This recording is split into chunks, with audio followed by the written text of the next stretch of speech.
because it does everything for you. Yeah, it's all AI. No, no, Oh it's my just a smoother gosh. program. It's more professional. I'm working on upgrading, raising the bar Are you of gonna our greet show. our are you gonna greet all the people in No, YouTube land? no, no. Well, there's nobody there yet. But hello, friends and brothers. Welcome to the 112 Masonic Improvement live stream. Glad to have y'all. And this is a very special show because it is the last live stream before Grand Lodge 2025. We are all very excited about that, aren't we? Yes, sir. I Uh-huh. am vibrating. My bags are already packed sitting in my room. I got my wife is excited about grandma. She says that I'm taking a bunch of cases with me to sell. She said I want them out of the third bedroom. I want to see your guitars again. I want you to play them again. Mm. So get them out of the third bedroom. I said, okay.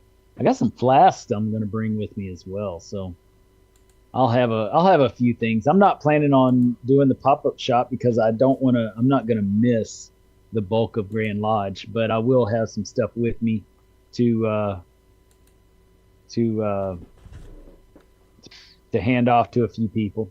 Yeah, Got a few goodies. that's pretty good, So man. what do all of you guys know? Use guys. You guys. I know nothing. If anyone Man, asks, I I tell need to you ask what. my wife what I know. So there you go. I tell you what, to hear one PGM, I'll leave it at that.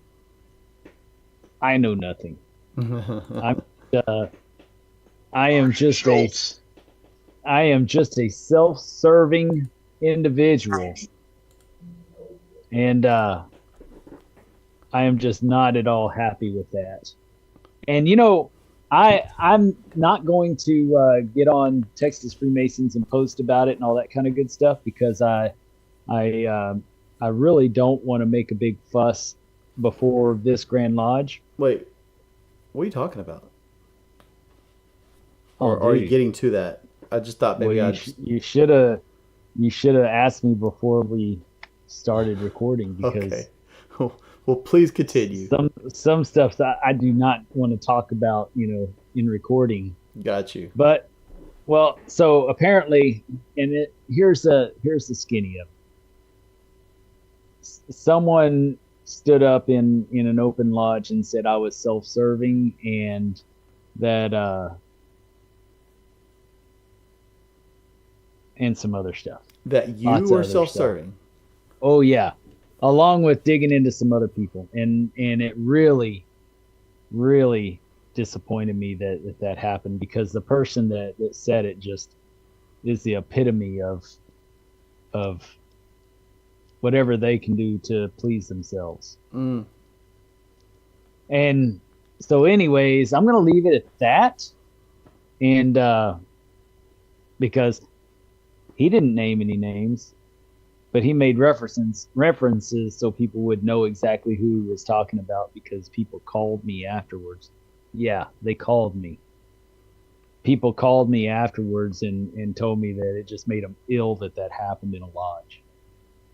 Wow. And yeah, yeah. Well, But and it's all politically motivated, just so that you know. there. Oh, yeah, I figured. Well, I'll preface that there's no excuse for that at all, right? However, I'll also point out, and I think we talked about this like right when you came on the show. Granted, it's been a few years, but like this kind of thing makes enemies. It makes the right kind of enemies, if I'm being honest, because they're people you don't really want to associate with anyway. But when you're standing up for something, trying to push for positive change, it's like lifting the cardboard up in like some old abandoned house. You lift the cardboard up and all the roaches go scatter as soon as they see light. That's what it is. Like you're trying to push positive change, and you got these roaches that kind of like things in the dark, right? They like their little niche. They like what they're used to, and you take that cardboard off, and they're exposed to the fresh air and they're exposed to the light. They scamper, they go into defense mode, and I think that's what it comes down to, is because there's two kinds of Freemasonry in Texas right now. You have, well, with mainstream Freemasonry, there's two kinds. You have this old school mentality that's on its way out, and you got the I would say the new mentality, but it's also really more of a throwback, in my opinion, to what Freemasonry was originally supposed to be. So it's almost like a service club, good old boy mentality, and then you have going back to our roots of real Freemasonry, those two mentalities.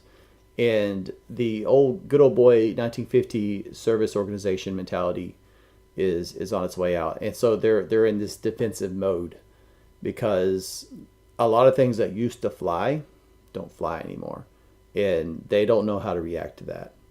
What's up, Dan Best? Right. Welcome. What's up, Daniel? I don't even like, well, and I see what you're saying, and you're right.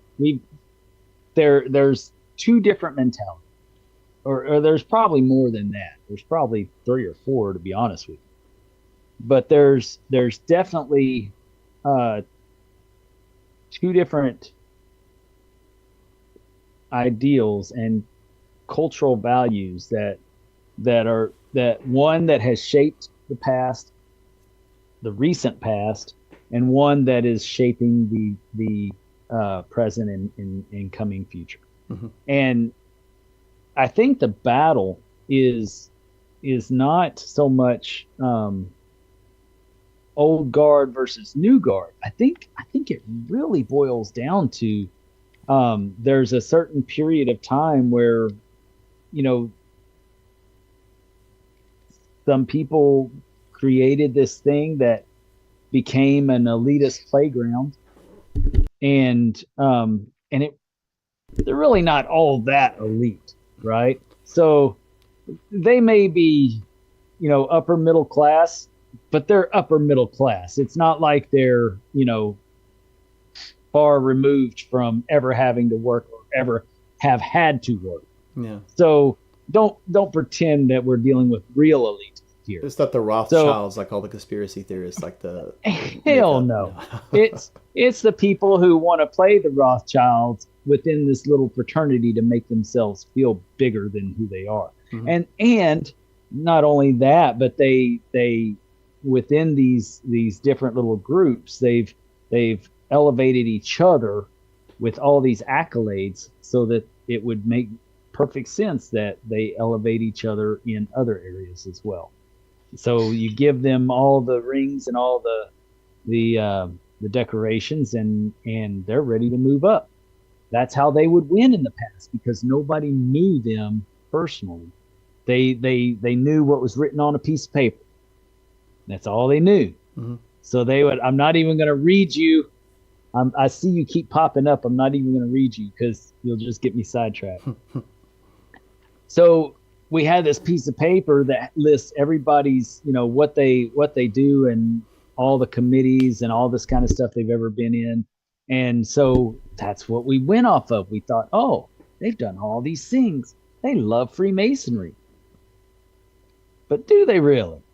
Or do they love the titles that will get them there, that will make them the big fish in the little pond? Well, I think that's what we're battling. I don't think it's necessarily an old guard, new guard, because there's a lot of brothers that fell into that belief system because that was the culture at one time, and they were just the regular Masons. They were the 55,000 Masons that these 2,000.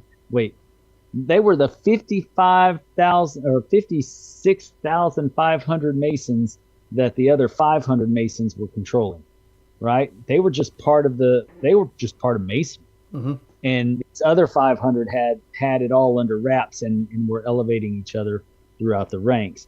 And so, but they were a part of that culture.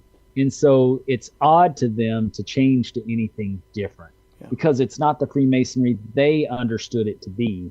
So now they've got to reevaluate everything that they learned about Freemasonry. So, well, hopefully they'll reevaluate. I see what you're saying, but I see you nod or shake your head, but that's the reality Yeah. that's not the masonry that they grew up with. So now they have to reevaluate. So they're trying to decide right now. Yeah. No, And I see what you're saying. I was just kind of shaking my head about the whole reevaluation thing. Like, you can't teach an old dog new tricks, right? Some of them are like 70, 80, and I don't know that they're really ever going to reevaluate. They're just going to get defensive.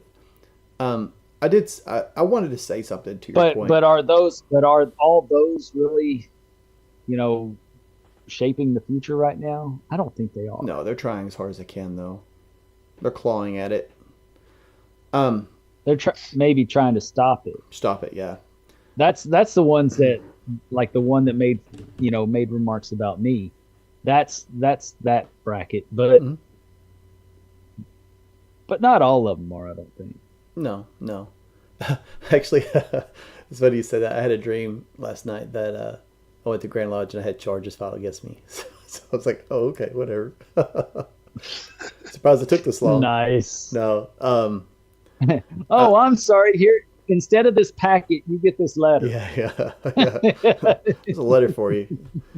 I do want to say one thing, and I agree with what you're saying, and I do think you're right. That for the longest time that you just had these group of guys, and they're just kind of elevating each other. It's about who you knew, who your buddies are, and they're just lifting each other up. But here's the thing, and this may make people a little upset, but I want to be really. I'm just going to lay out what I think. Outside of certain circles, the symbols on your ring, the color of your apron, no one cares. If that makes sense. Out in the general world, you could say, well, I'm like, I don't know, pick some obscure degree, some obscure type of lodge, and you're the Grand Master equivalent of that. No one cares. You put that on your resume, no one cares. You wear that ring, nobody cares. And there might have been a time, like in the 1950s, where that will get you places, but that's not the world we live in now. Now Freemasonry, we need to focus less on the titles and less on all these extra things, and focus more on what it's actually intended to do, which is to make us better men. That's what we should care about. But all of the, and we even covered this with certain parts of the EA degree, I think. But none of the stuff outside of nothing. How do I want to put this? The accolades you get in Freemasonry, that's fine. If you want to do like this buddy system and prop each other up to make you feel important, go for it. But I promise you, you can wear all that regalia out in public and no one's going to care. And so you're weigh you down. You're inflating your ego within a very small circle of people. And that circle is getting smaller because the way you run things is turning people away from the idea of Freemasonry. Right. And at some point we have to wonder, is that what is one of the major deterrents for the fraternity? Like my dad's generation, I didn't know this until I heard a recent show with Robert Park on it, with the Old Fashioned Masonic podcast. Robert's dad was like my dad and did not join. My grandfather was a Mason. In fact, it goes way back, but all the way, coming across with Sam Houston across the Red River. But my dad wasn't a Mason. Now, he personally went to Vietnam. He's from that era. And so he was always reluctant to just go with the man, right? It was always against the man. So anybody that would have joined that had that kind of a mentality, a free thinking mentality, right? Against just the status quo. And you go into a fraternity that is run that way, that could be a big reason why we lost that generation. That could be a big part of that reason that we lost that generation, for the lack of better words. But there was something that was mentioned in our chat that really needs to be brought up, which is, and it's not just the kids of those brothers. Somebody said that the kids of the brothers that had that mentality, now they're fighting for that as well, because that was their dad. That's what they grew up with, knowing as Freemasons, right? And now they're Masons, and they're fighting for that. Well, it's not just the kids either. It's all the brothers over the past 20, even 30 years that have been kissing that ring, because that was the Freemasonry they knew.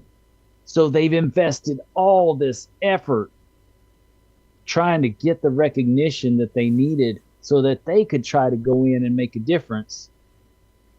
And it's all for naught now, because now it seems like it may be a free-for-all. In that circle's opinions, it might be a free-for-all. And so I could see where it could get some people upset. Yeah. And it could feel threatening. But in all reality, in my world, I still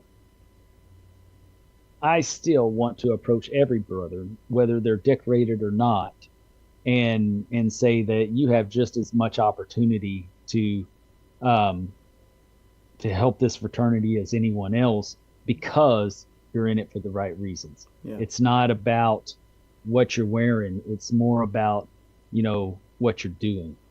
And I say that that's a double-edged sword, because I always wear a suit. I suit up. Mm-hmm. But it's not about the regalia you're wearing. It's about the intention in your heart as you approach Freemasonry. Yeah.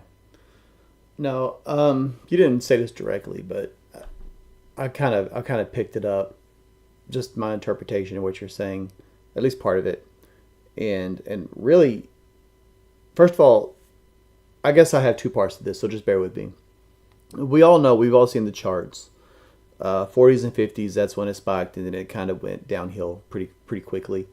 And that's because your dad's generation, my dad's generation, for the most part, didn't join. And I think usually when you have an organization like this, the next generation steps up, and there's no vacuum, so to speak. So the next generation steps up, incorporates their ideas, changes it a little bit, and then the next generation comes in, does the same thing, lather, rinse, repeat.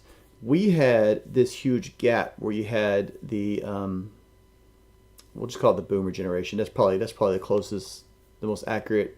So you had the boomer generation, the Gen X. Sorry, all you listeners out here. He's a millennial. He doesn't get it. I'm an Xer. I kind of feel in between you both, holding you both together. So I'm sorry. Well, I'm not speaking poorly. Just to be clear, that's the name of the generation.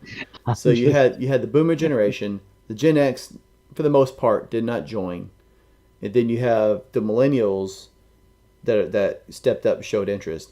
And so you had this large 20, 30-year gap where there were not a whole lot of people joining. And so you had... It was really kind of the late boomer and early Gen X, because I'm a Gen X, and most of the people I surround myself with today are Gen X, and they're all after it. I mean, you're probably right.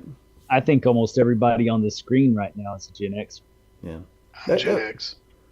I'm a Zennial. I was 83, but we have one boomer on here, but we love you. Yeah. He's from Kansas. He's from Kansas too. We love you anyways, just because you're from Kansas and a boomer.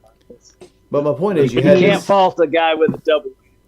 Depending on which website you look at, I am not Gen X, but I'm Gen X. Don't fight over what generation. I identify with Gen X. I was like, I'm not a boomer.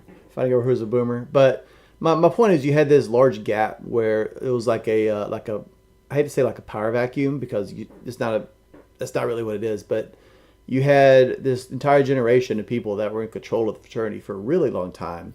And so it gave lots of opportunities for things like this to happen without really any kind of, I hate to say oversight, but there was no oversight. And furthermore, you had other brothers who weren't engaged in any of that stuff. They were just focusing on keeping their lodges alive. And when you started having new people join, you have two different reasons that these people didn't like all these changes. Because for one, I was keeping my lodge open for 20 years, and now you're stepping up and saying you're going to do all these things. And on the other hand, you have what we were talking about originally, kind of like this good old boy mentality, where hey, we don't want you actually doing anything different. We like what we're doing. This is what we've been doing for 20 years. Don't come in and step in here and change anything. What's up, Zachary Haston? Gen X here. Yeah. Welcome. Glad to have you. But there was another thing I wanted to say, and I totally just brain farted because I went off on a tangent and I got interrupted so many times. Oh man. I'll just leave it because I can't remember whatever else I was going to say. You know what's interesting is how many new worshipful masters we've got coming to this Grand Lodge. It's very exciting that we have all these new worshipful masters coming to this Grand Lodge, and the reality is that we're going to have the numbers are pretty even right now from what I understand, and we're going to have a pretty normal What do you Grand mean Lodge. even? With last year as far as pre-registrations and all that kind of good stuff. Wow, that could be a really good turnout. Yeah. That needs to be the It norm, definitely- though. That should have been the norm all along. Right. Well, it's not going to be as big as last year because last year we had like 700 people that weren't registered that showed up after the fact. So, I mean, and they showed up on Friday. They were there for the show, and a lot of those people aren't going to show back up. But it's as far as when you look at how many are pre-registered right now, it looks like a pretty normal time. So we're going to get a good feel for where the fraternity really wants to go. I don't want to, create concern in any direction, because I'm kind of interested to see. I want to know where we are, but at the same time, I do want things to get better. So, if you hadn't planned on it, or if you're planning on coming, on Friday or Saturday and you forgot to register, it's $25, man. $25 in a road trip, a small road trip at that. Half a road trip that I usually take to do a big function. Yeah, what's your excuse, El Paso brothers? Just get in your car and go. It's $25. They're coming, man. They're coming. They're coming out for dinner.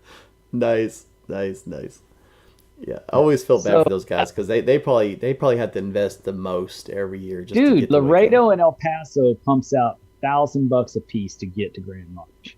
That's a real investment. Absolutely. And I'm not going to say that my investment's not cheap, or that my investment is cheap, but that's a real investment to go to Grand Lodge, and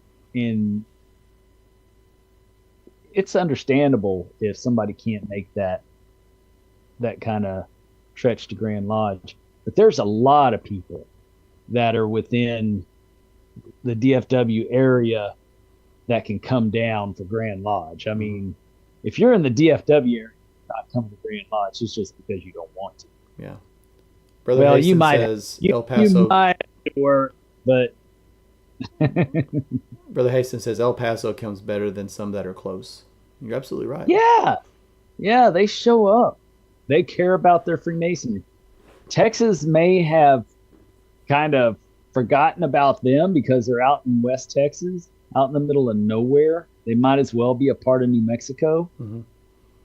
I feel bad saying that, but they are way out there and disconnected. So a lot of Texas Freemasonry kind of misses them, and they miss a lot. And I feel bad about that because I wish that we could do better. I think we can as technology progresses, but for now, we're still where we are. So for them to come in to make sure that their vote counts, man, that says something right there. Absolutely.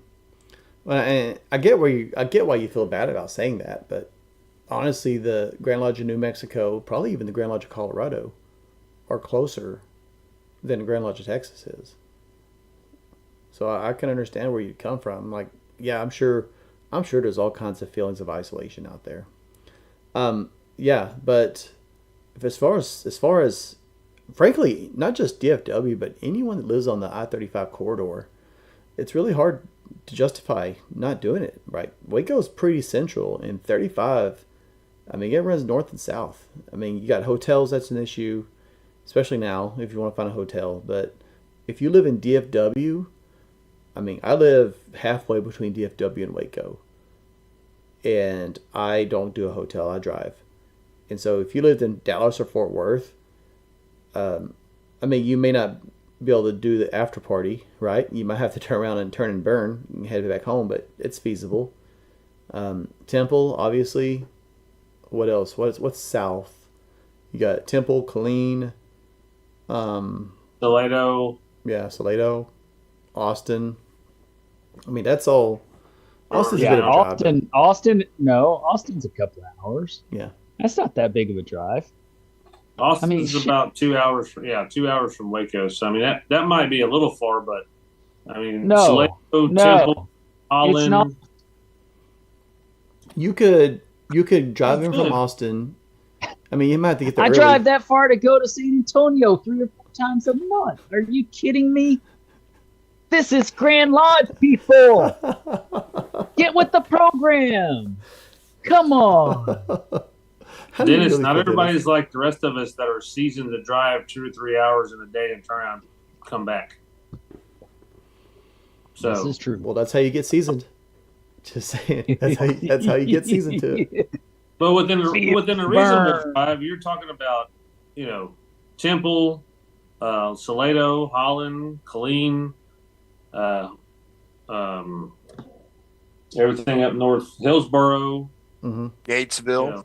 Gatesville, Valley Mills, all of those towns are. I mean, you can even go to Rosebud and Lot in that area, and all those are all within driving distance of.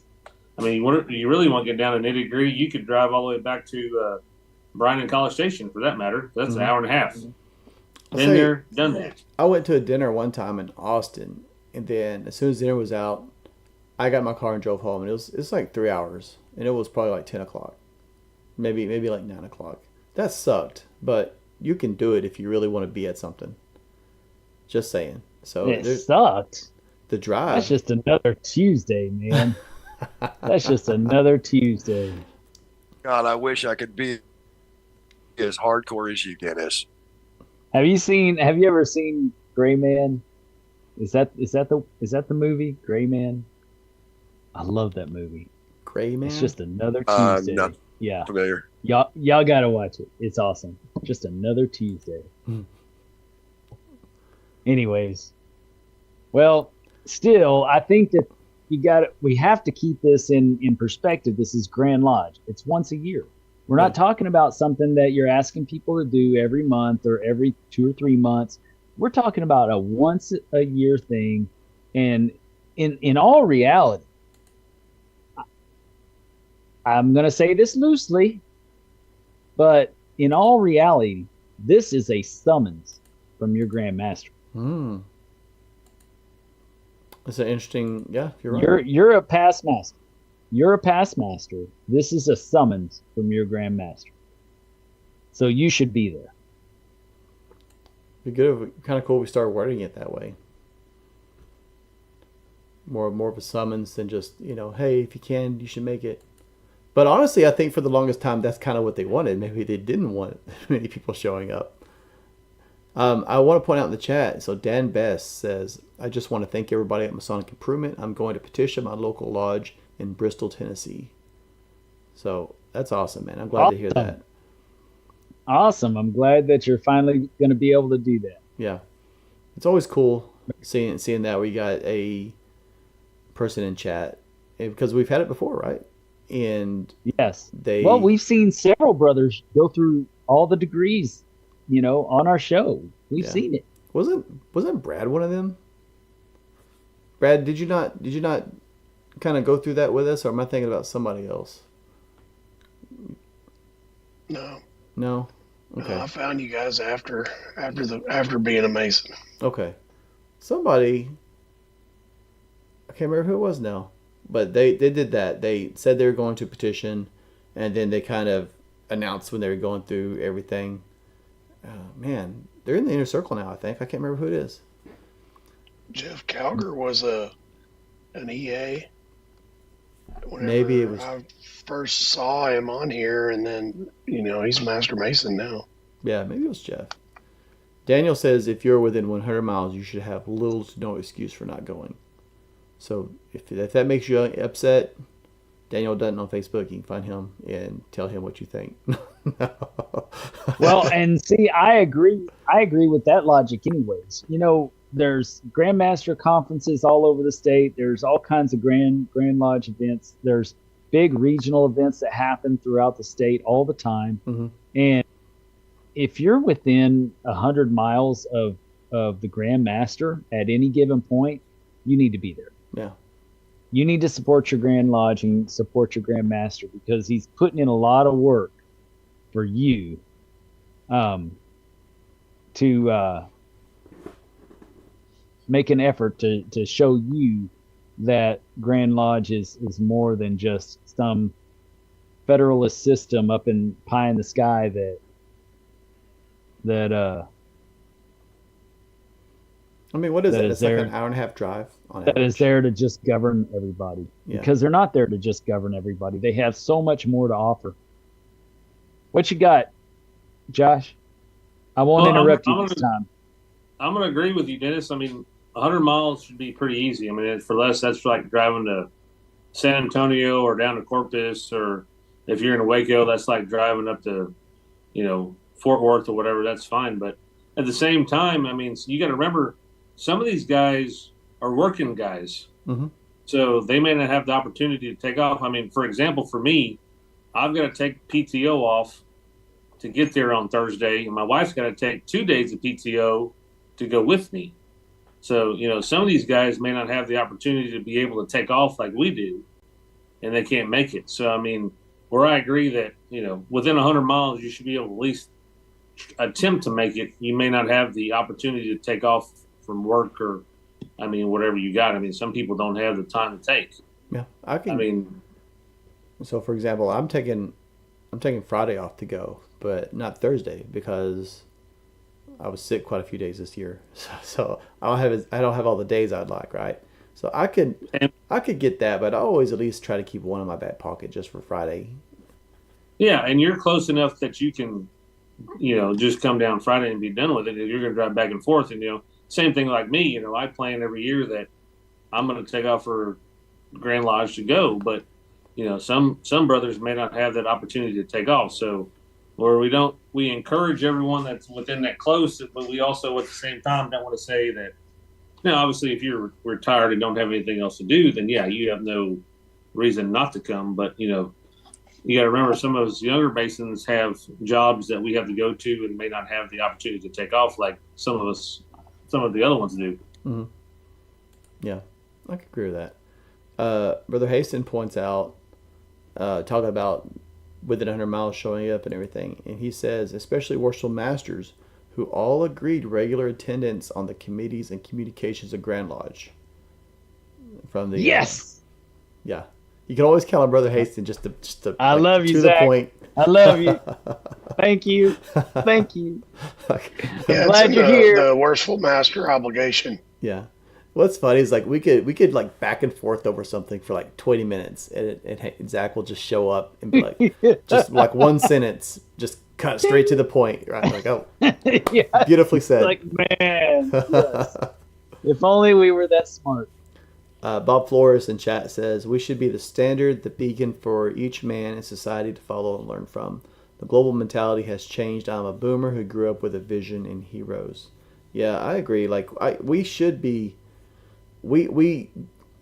Freemasonry is not viewed like it was, like we were talking about earlier, like in the 50s and 60s. But is that because people have changed, or is it because we have changed? I think it's more because we have changed. We don't have the same standard that we held of ourselves at one point. Has the world changed? Yeah, people are different. I get that. But good men are still viewed the same way.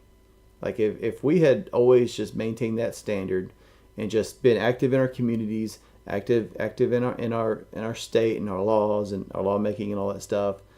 I'm not saying everyone has to be involved in that. I'm just saying if we had been involved in our communities and things like that more so, we would maintain that. I don't want to say relevance because we still are relevant, but we would have been more in the forefront for a longer period of time, and we would be improving ourselves. I think there's a couple of different things that contribute to that, though. I don't think it's just being in the community. I think that it also is being present in your family. Mm-hmm. You know, there became a time. There came a time when we started having to work more hours to make the same pay. Yep. And our wives started working to put food on the table, and so we were needed more at home and weren't as readily available for lodge and for other things.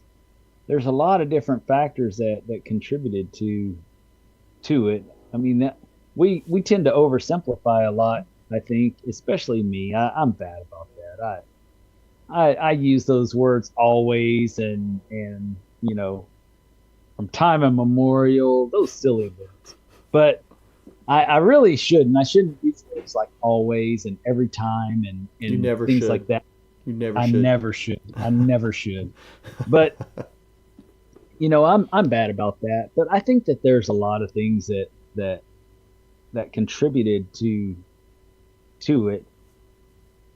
But we have become less relevant in our world. We've stated it several times that instead of us going out and influencing our world, the world seems to be influencing us. Mm-hmm. And I think that goes along with your lowering the standards point of view, where, you know, we lowered the standards and then we started getting guys that, you know, they're bringing in world views instead of bringing in the view of serving each other and helping each other grow intellectually and spiritually. And, you know, that's probably the biggest, that's our biggest thing to be shameful of is allowing that to happen. And I think we need to just focus on getting back to that. It's interesting. Yeah, I can see that. Yeah, we need to, how do I say this? We need to focus on ourselves, I think, and making. Let me back up, because this was a mentality I had when I was a worship master, and this was kind of what my guiding principle was when I was a worship master, because I've always seen the leadership always fretting about the lack of attendance, the lack of people showing up, and things like that, and so they were being reactive to that.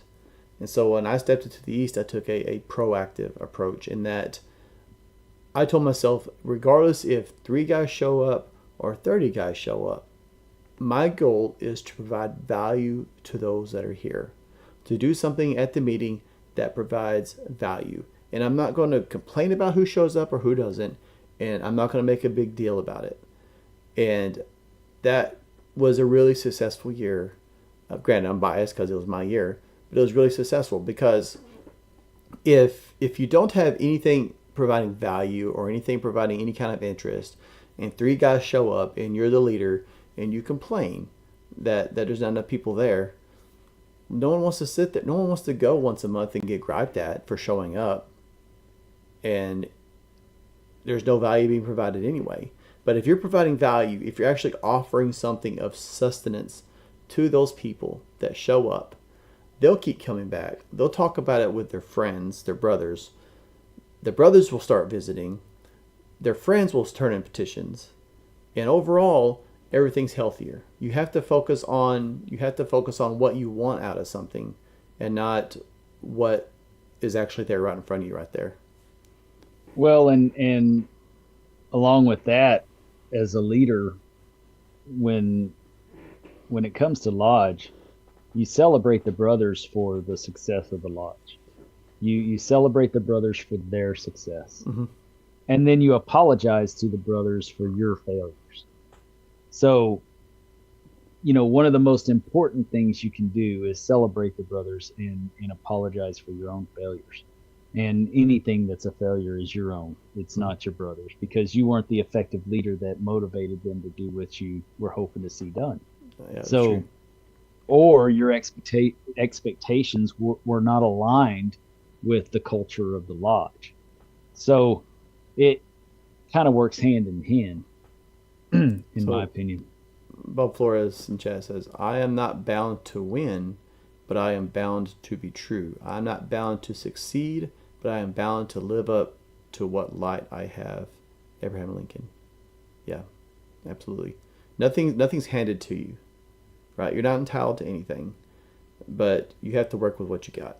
And I think that's the kind of sums up the principle that we were talking about here. But I agree. Like, it's, as a leader, if anything doesn't go right, let's just be frank, yeah, you're in charge of it. You're responsible for the success of the lodge.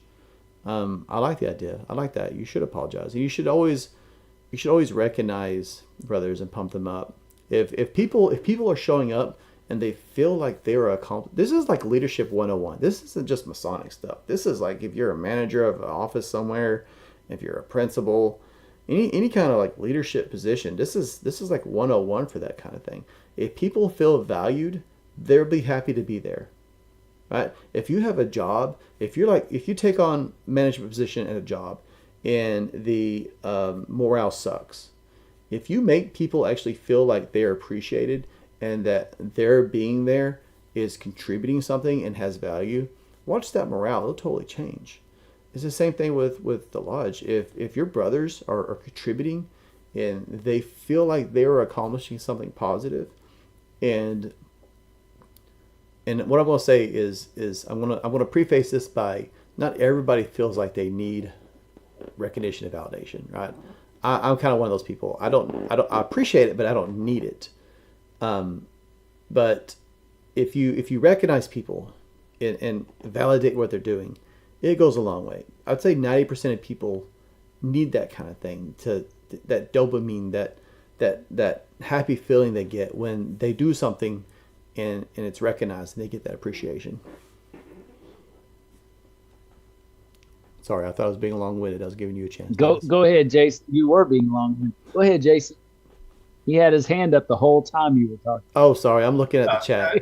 No, not the entire time. Yeah, I'm just messing with you, Jason. Which is interesting, because I had just finished probably about, I don't know, 45 minutes before this started. I finished listening to Robert Park's interview, and he was saying a lot of the same things. And what was really interesting was, he was talking about quality over quantity, in that we don't need to be focusing on declining membership or worrying about membership, because if doing just like what Justin was saying, we have value at our meetings. People want to come. If they want to come, they want to bring others who are like-minded, and in other words, membership is going to take care of itself. And the host was like, well, and we had this thing where we talked about quality over quantity, and then the next presentation was quantity versus quantity, or quantity versus quality. And there's this balance, and Robert Park was basically like, no, we don't need to worry about the number of members. In other words, that's a business mindset. We need to be focused on the fraternity and making that better. And if he even said, Masonry will continue even if you get down to 3 guys left. Masonry will still happen if those 3 guys are trying to better themselves through Masonry. And I thought that was interesting, and I was talking to my wife a little bit, because she was listening to his interview with me, and she just thought it was fantastic, the whole thing. And And I made the remark, I started to think about, I'm halfway through my master year, and I was like, I kind of realized like I haven't mentioned membership at all this year. Like it's not even on my radar. As in, well, we got to do what we can to increase, and make sure we're bringing in EAs and stuff like that. Like I haven't even thought about it. And I'm not trying to put myself up as some guru or something like that, but I think to me, the point is that what we all have been kind of talking about, and where all of us in the last several years have been focused on, is stop worrying about the declining membership, start worrying about making what we are doing better and meaningful. And if we do that, whether we have 300 guys, it's going to be it's going to be meaningful. And if we do that, the membership numbers will take care of themselves. Yeah. Well, what you focus on is what increases, right? So if you focus on the lack of members, that's what's going to increase. If I'm a new Mason and I'm sitting in a lodge and the worship master stands up and complains about the lack of people, suddenly I'm going to be looking around and be like, oh my God, this place is empty. What am I wasting my time with this? Is this something do they know something I don't? I want to start questioning what I'm doing. It's the same thing as and I've seen this and it drives me crazy. It's the same thing as there's a degree, and maybe it's not a bad degree. It's like middle of the road. It's not terrible, but it's not great. And then the worship master will stand up and apologize to the candidate for his degree.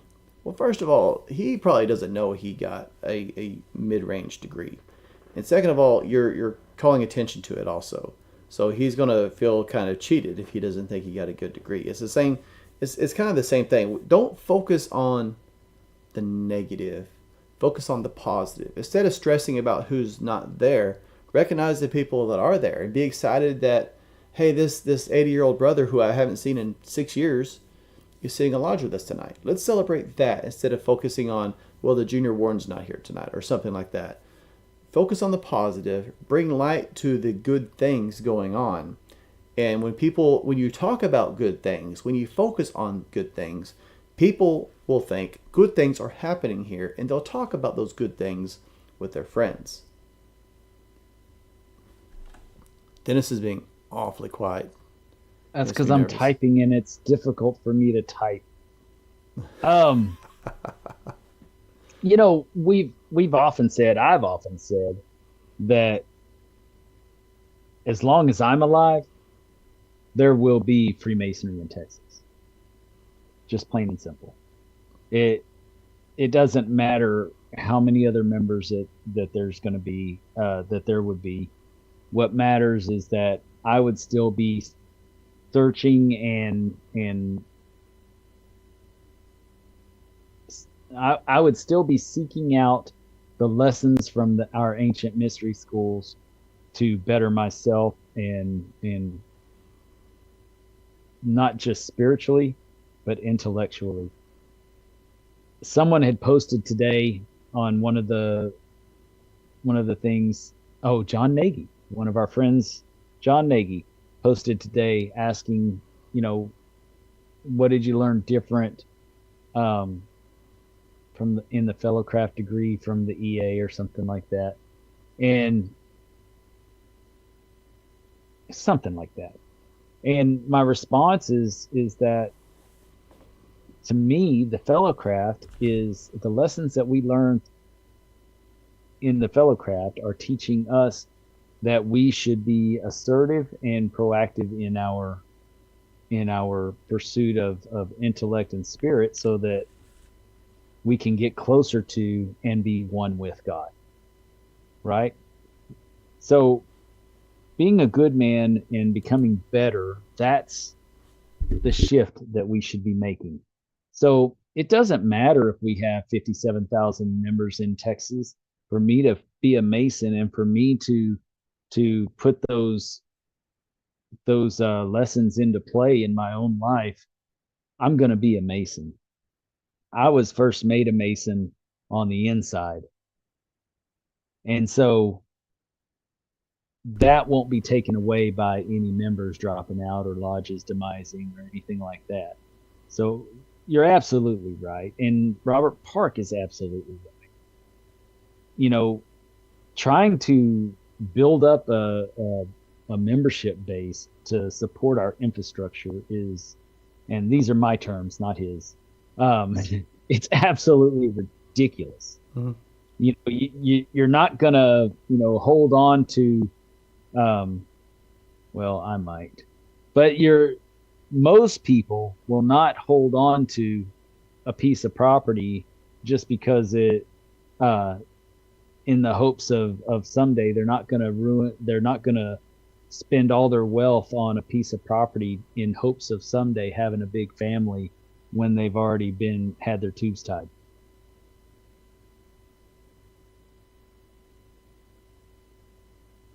You didn't get that reference? Okay. No. So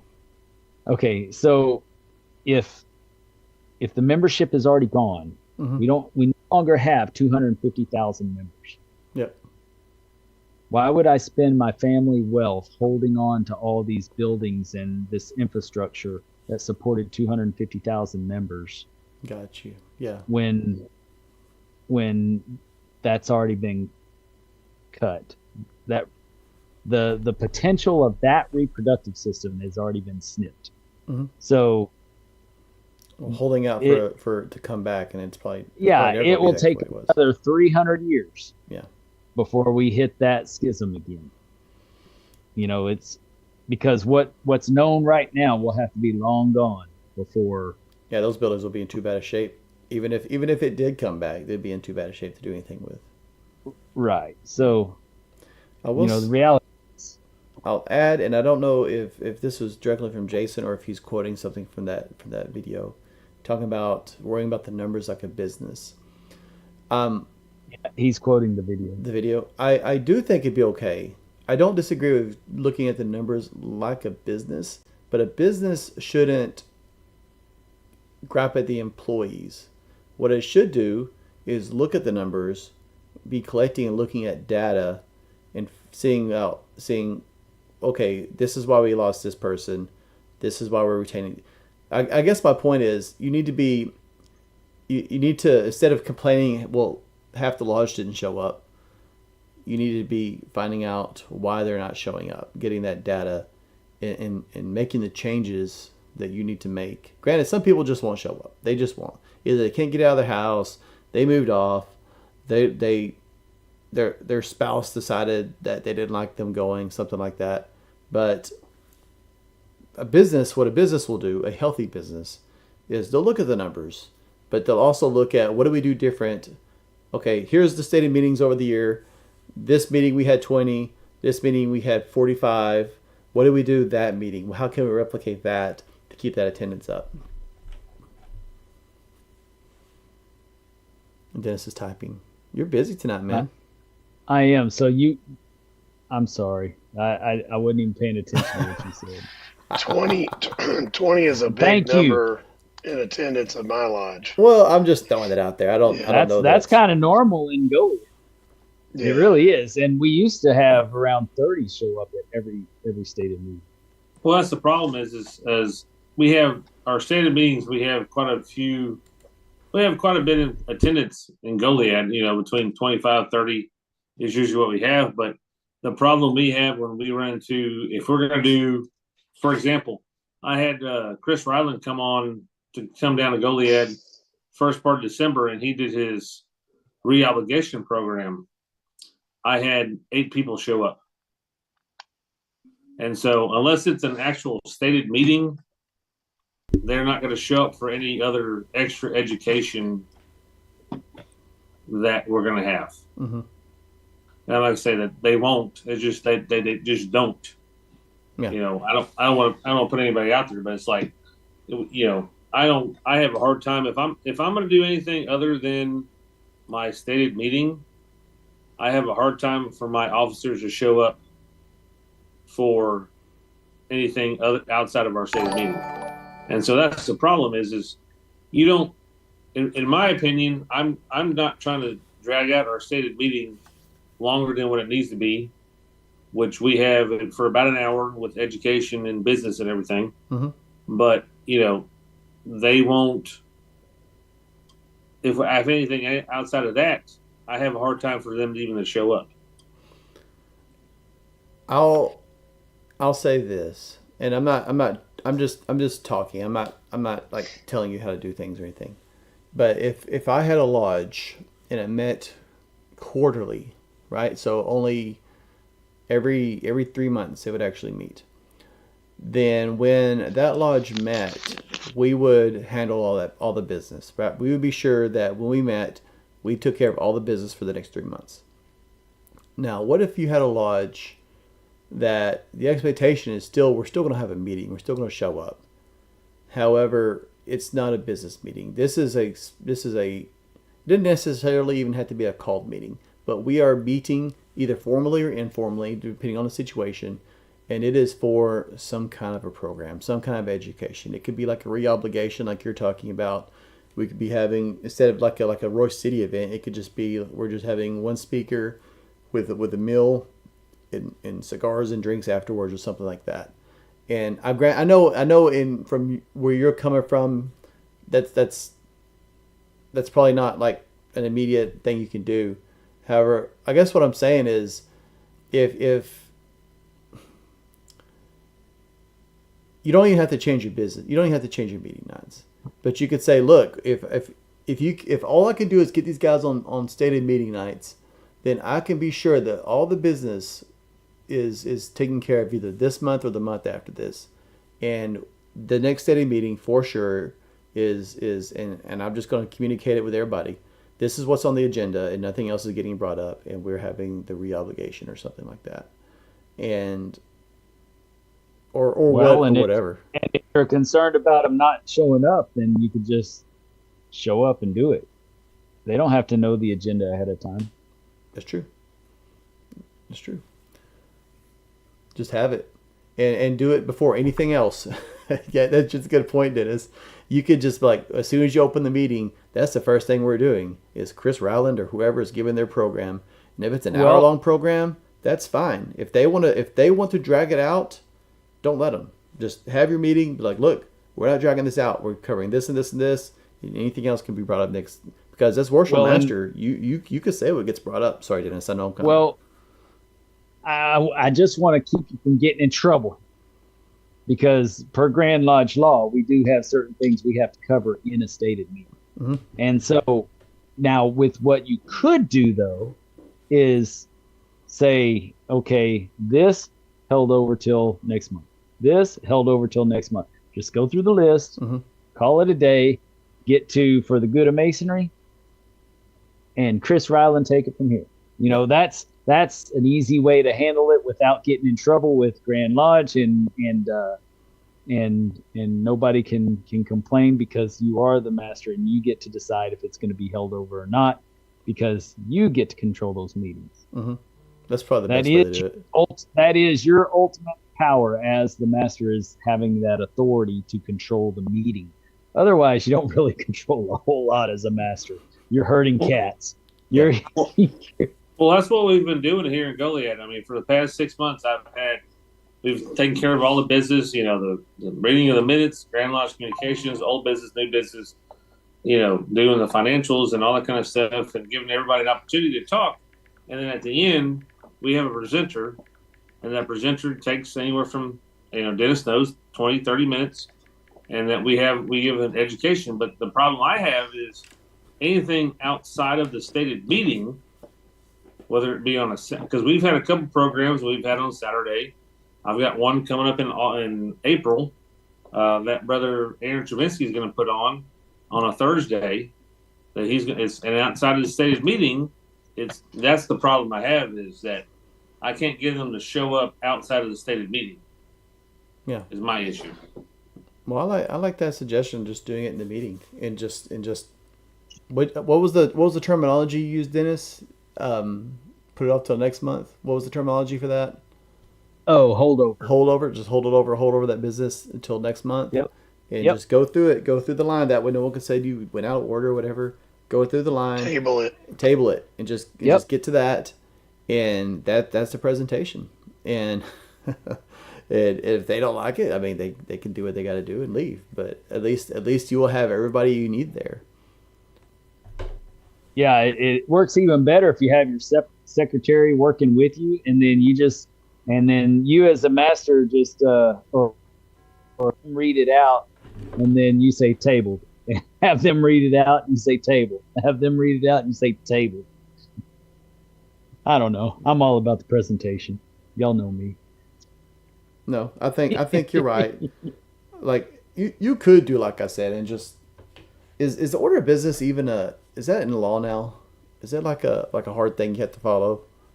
Yeah, it is. Okay, so it's in there. I mean, you could not do the order of business, but Dennis is right. I mean, that's not the right way to do it. It's against Grand Lodge law now, apparently. So yeah, but there's no rule saying, because you're still in charge of what actually gets brought up at the lodge. So you could table everything from point A to point B, and then get to new business or for the good of the lodge or whatever, and just do that. Just go straight to the presentation.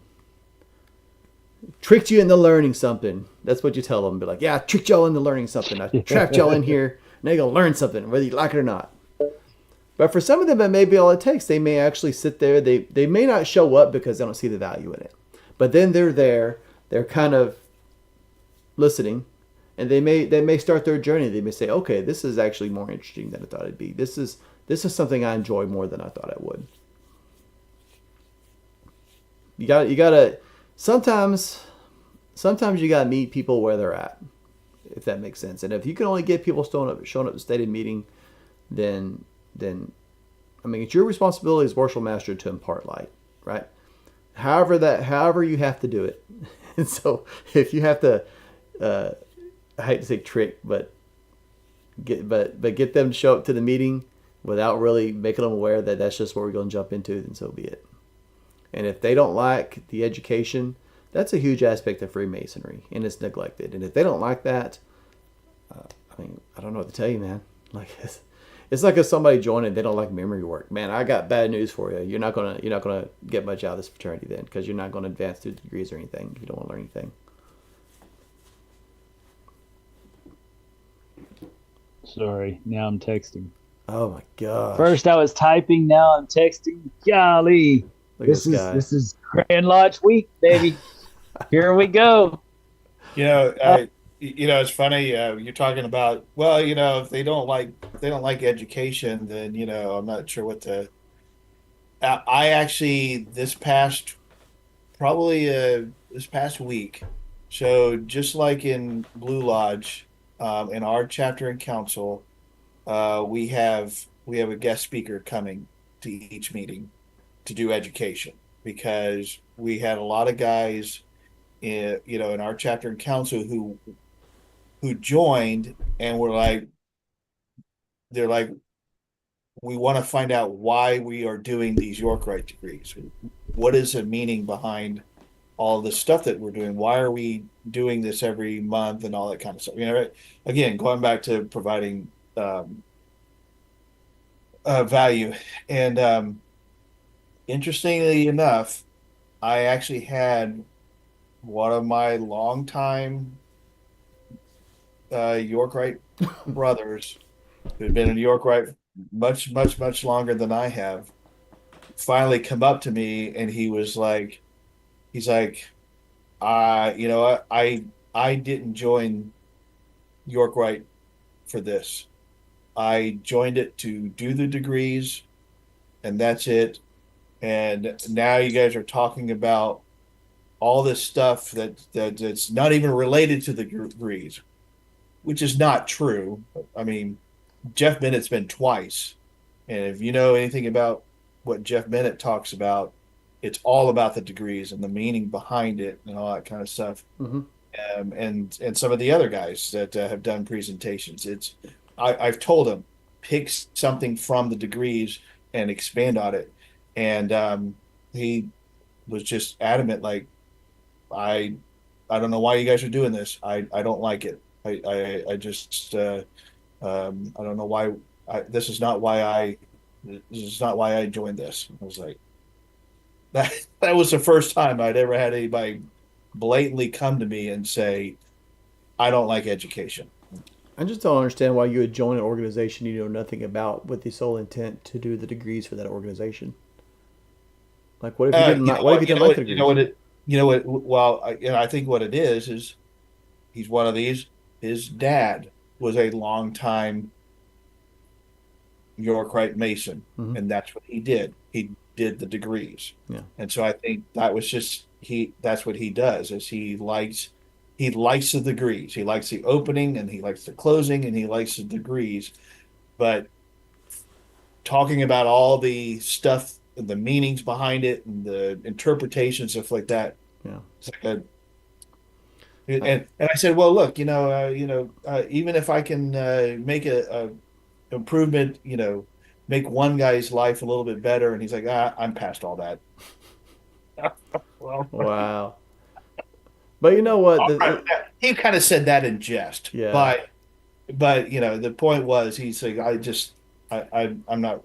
He's still coming, and he's still participating and stuff like that, and he's a fantastic guy. I'm not trying to throw him under the bus, but it was very interesting that there are some out there that just they don't like it. They don't want to hear it. They don't know why we're doing it, and I think that comes back to being well-rounded, though, as an organization. Like, you got those people. You got them in Blue Lodge. All they care about is the ritual, or all they care about is education, or all they care about is fish frying, right? And I think we need to be sure that they're heard and they have an opportunity to do the things they enjoy. But I think we also need to stress, like, you're not interested in this education. All you care about is the ritual. And that's fine, because it is an aspect of Freemasonry, the ritual is. But we would ask that we'll support you. We'll do the ritual. We'll be supportive of that. But be supportive of this also, right? Because there's some guys that may not get as much value out of the ritual as they get out of the education. And you don't get any value out of the education, but you enjoy the ritual. But at the end of the day, we all sit together. We all break bread together. We're all companions in this case.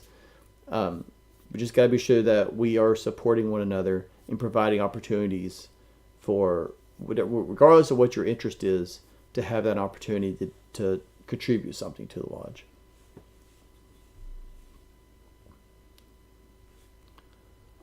Bob Flores says, one must be enthusiastic and build excitement like a past Grand Master showed and still has. Yeah.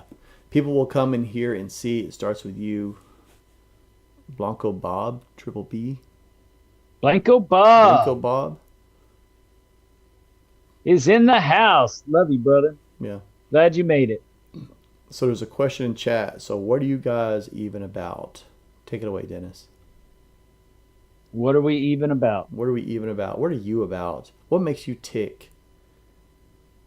Oh, that's too much for tonight's discussion. I'm a man that has done a lot of big things in his lifetime, and I've done a lot of not so big things in his lifetime, and I just want to do better things. It's not about how big or impressive things are, but how much better it can be for those around me. Freemasonry is, if it's done properly, and granted, we're all like a cyclone. I was taught this about God one time from a friend from church, and he said, at first you start at the top and you're in big circles, and it goes smaller and smaller and smaller and smaller until finally you get there. So you do these circles around what it is to be one with God all the way until finally the circles get smaller and smaller until you hit that point, right? He was using a tornado that teach you about Kabbalah? Yes. And this was 25 years ago. and this was just a guy at church. So anyways, that's what it boils down to, is that we realize that we have a long ways to go. Mm-hmm. We're trying to get better in this life, but of course we have this balance of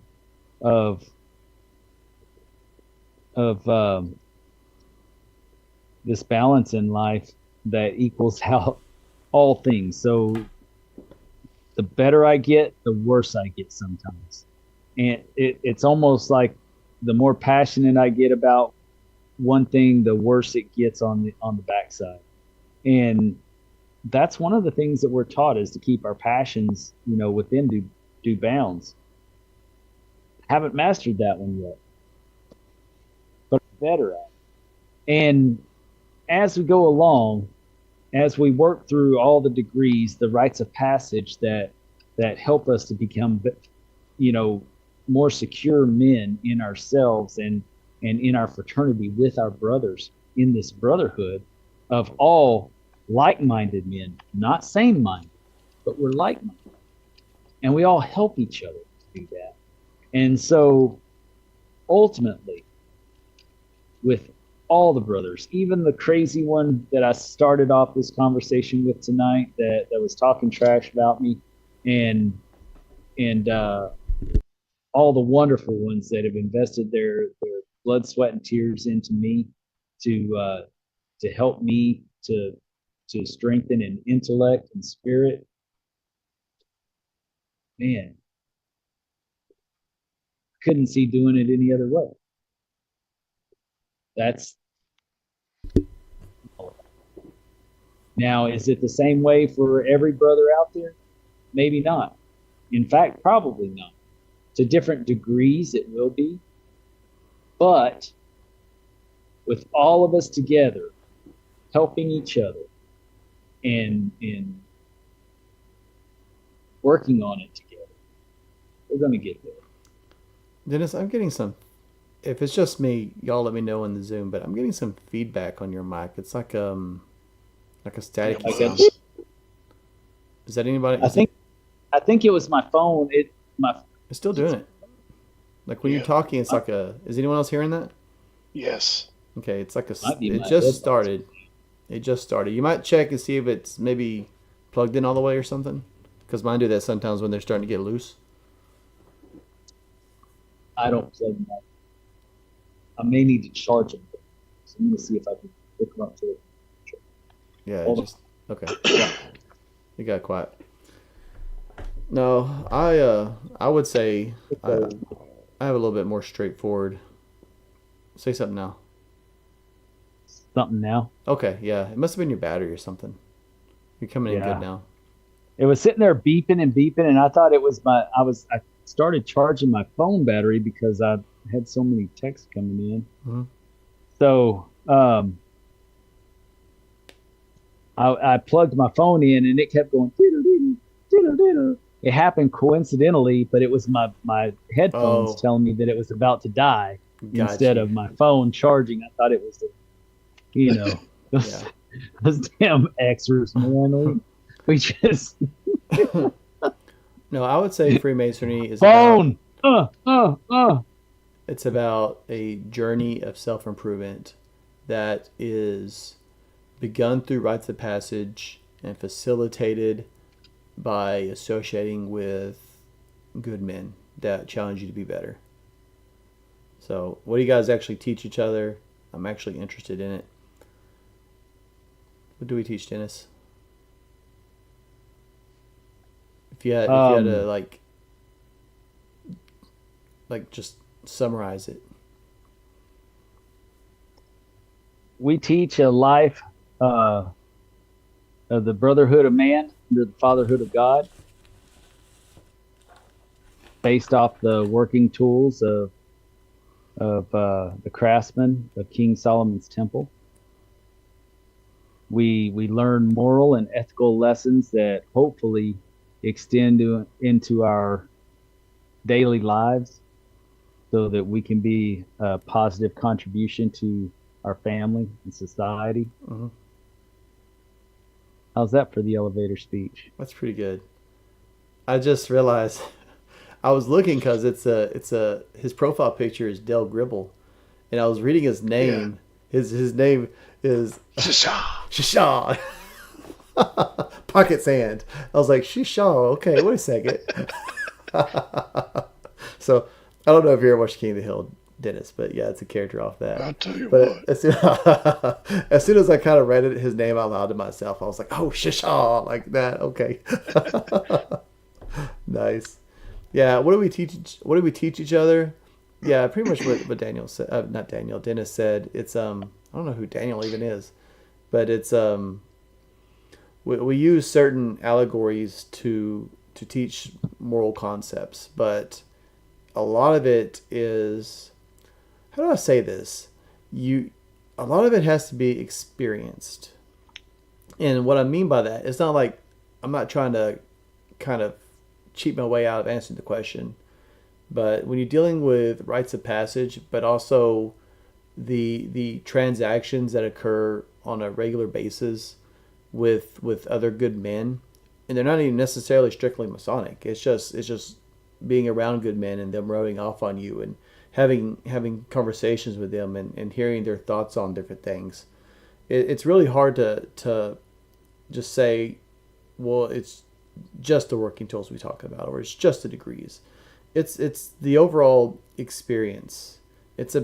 So to say what does it teach? Me, it taught when I first joined, I was a really pretty selfish guy. Like, I really probably shouldn't have been made a Mason at that age. I was selfish, very self-centered, and very immature and very introverted. I didn't enjoy talking in front of people or anything like that. And it really taught me to be more of a service mentality to my family and my career and my community, but also that taught me how to get more comfortable speaking in front of people. Oh, come on, you know who I am. What are you talking about? Oh, Daniel. Okay. I was like, why did Daniel say that? Oh, I said Daniel a second ago. Maybe that's what it was. But yeah. But it's I can't just put it all in one box. I can't just say, well, it's the degrees, or well, it's the working tools. I'm gonna go get another headset. I'll be right back. Go for it.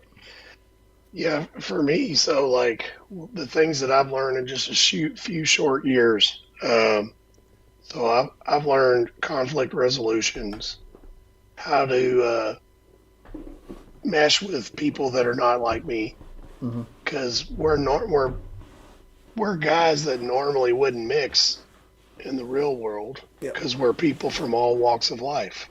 I'm an HVAC guy. You're a school teacher, and we're really good friends, and I probably wouldn't be hanging around people that are school teachers. I'm more of an outdoors kind of guy, and you're not, I don't think. Not really. Obviously. I had to jump in for that one. But, I've learned life lessons. I've learned, how to be a leader. I've learned how to relate in the community with people, how to give back to the community, how to raise money, how to organize fundraisers, how to put on events, just all kinds of things. So, yeah, it's been really good for me. It's taught me how to get outside of myself to, help other people. Mm-hmm. So you read verses and help each other out in a little community, like in a little community or a church. We don't really read verses or anything like that. We do have degrees, and they're rites of passage, but they're not, at least not in Texas. We don't read them. It's all committed to memory and things like that. As far as helping each other out, like a little community or church, to an extent, probably. To an extent. However, it's not limited to, is this person in my community, or is this person a member of my church, or do I even like this person? It's not even necessarily just helping each other out. It's lifting one another up and just associating with each other. Yeah. Daniel says, I found a group of friends and brothers who I can learn from and depend on. And I think what's really important is that it's not just extremely healthy. I think it's also extremely important for men to have groups where they can associate with just other men and just talk about guy things and stuff like that without worrying about how do I really want to put that? I don't know how I want to put that. I might just want to leave it alone, actually. But there's value, and there's also equal value in associating with organizations where there are men and women. But I think for guys, it's important to have a spot where you can go and it's just guys, and there is, and it sounds kind of old fashioned, maybe. Some people might think it's misogynistic, but until you actually try it and you just have that group, because what it is, it becomes your friend group. And they become the people you rely on and you're communicating with. And there's definite value. And I think psychologically they have proven that men that don't have those feel more isolated. And not to really kind of change the whole mood of the conversation, but if you look at the number of men who have chosen to take their own, you know what I'm talking about. I want to say the words on YouTube, but they've taken their own. A lot of them don't have something like that. And in fact, it's like the guys in the military. It's real common in the military. It's when they come back, when they get out, and they don't have anyone to associate with that has any kind of shared experiences. And so that's what Freemasonry offers. We have shared experiences, and it gives us an opportunity to associate with other men that are like-minded and have similar interests. And I think I don't think that can be stated enough how important that is. Yeah, I agree with that too. Like, so Dennis, whenever I first met you guys, Dennis actually helped me create and you can look it up on our website. It's under our About on RoyCityMasonicLodge.com. You can go there and look at our About, and that's the thing that Dennis helped me put together. It's our mission or our vision statement. And basically it talks about our duty to God, our country, our neighbor, and ourselves. And we go into discussion in there about, back in the day in the 1800s, kids and boys learned from their fathers on the farm working. Now we don't want to learn from our fathers anymore because the fathers are out working at jobs, and we're, either at school or whatever. We don't learn from our fathers like they did back in the day. So we need like this togetherness with other men to learn real life things that we wouldn't learn from our dads. Me personally, my dad, wasn't really around, so I never did learn any of those lessons. I could see how that would be true, how it would fill that gap. Trey Mason in chat, he said, "For me, it's one of the few areas where I can be around positive, like-minded gentlemen that I don't have to be on edge around in this increasingly hectic world. Media gives us so much negativity these days." Yeah, I agree wholeheartedly. But I do kind of want to circle back because I was thinking about what Brad said as I was reading that, and you're spot on, because I think that also ties back to the mentorship. But I associated with so many good grandfather figures. So one of them actually being my grandfather, but so many good grandfather figures that I learned so much from. And unfortunately, they're all but one are passed now, but I learned so much from them. And same thing like father-like figures in the fraternity, that fill the void I didn't even know I had. I mean, I got a father who's present, and like I said, I got grandparents who were present, but it definitely goes a long way. And I can imagine if someone didn't have that presence in their life, that it would even be more so important. Welcome back, Dennis. Can you hear me? Yes. Ooh. Yes, I'm back. I'm catching up on the on the chats. I was trying to catch up on all this stuff, all the hoopla. There's 6 new messages. I just can't keep up. Shashaw says, I gotta do it when he Shashaw says apparently there are some Masons where I live, but to be fair, a schizo dude was talking about it, so take that with a grain of salt. There are a lot of schizo dudes that talk about it, and you do have to take it with a grain of salt because there are, I don't know why, but Freemasonry doesn't attract crazy people. Like you can't join, you can't become a Mason if you're like mentally unstable. But the concept of Freemasonry is very attractive to crazy people for some reason, and they love to talk about it. So, yeah, you really have to take that with a grain of salt. Bob Flores says, I found a home and a definitive purpose in life. My life has forever changed for the better. I will pass it on. Yeah, I don't know where I would be if I didn't join. I don't know what kind of person I would be today. I don't know if I really want to know what kind of person I'd be if I was going down that same trajectory that I was on 18 years ago. Go ahead, Jason. Well, one of the things that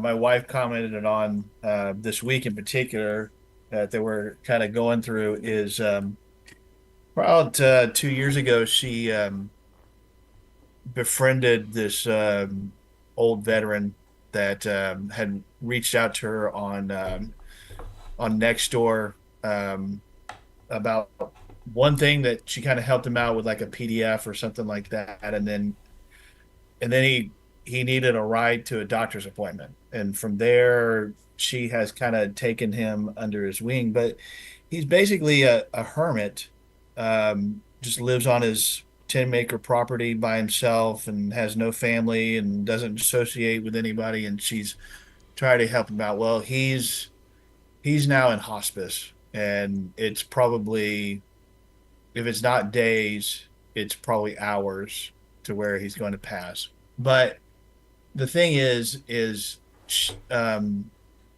she obviously has no legal responsibility for him. And essentially, he's probably going to simply die alone. It's basically is what's probably going to happen. And she made the comment that if something were to happen to her, that she feels like that I would not be that way. That because of my involvement with Masonry and everything and stuff, that I would not end up like that. I would not end up on a ranch, isolated from everybody, hating the world. Everything is out to get me. Nobody is going to help me. Nobody is going to do this or that. Um, I've made friends with people in my lodges, in organizations, and everything like that. That even if I ended up alone, living alone, that I would not be truly alone. That my life would not end just off into the shadows and stuff like that. So it was just kind of an interesting, observation that she had made, just because of what's happening right now. Basically, we're kind of just waiting on word as to, when this guy's gonna pass away. But it's sad that he's isolated himself from his family and everything like that. And had he not reached out to my wife a couple of years ago and not befriended her, he probably would have been gone and not had been found for days. You know what I mean? Like, that's kind of where he was heading. So anyway. Well, appreciate you sharing that, man. Yeah, you're definitely right. It's a scary thought, right? Well, and that's one of the things that makes Masonry so special. We cultivate relationships here that aren't just temporary or convenient. The relationships that I have created, or not created is that's the wrong word. The relationships that I have cultivated within Masonry are, to me anyway, they're profound. You know, I've made lifelong friends in this fraternity. Mhm. And I frankly don't even want to imagine what my life would be like today if I had never become a Mason. It's no, just isn't even bear contemplating. Yeah. Well, thanks for sharing, guys. Appreciate that. Another good, way to kind of view this.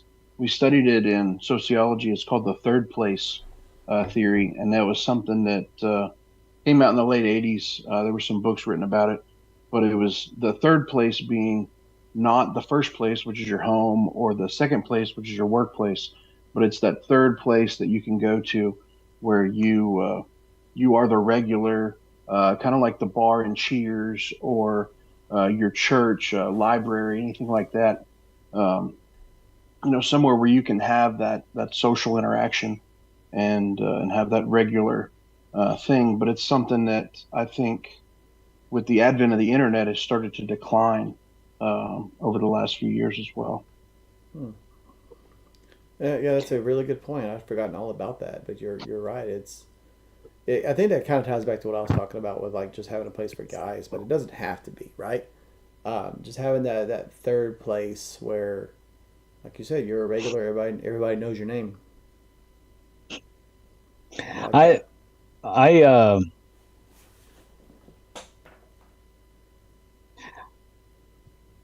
I think that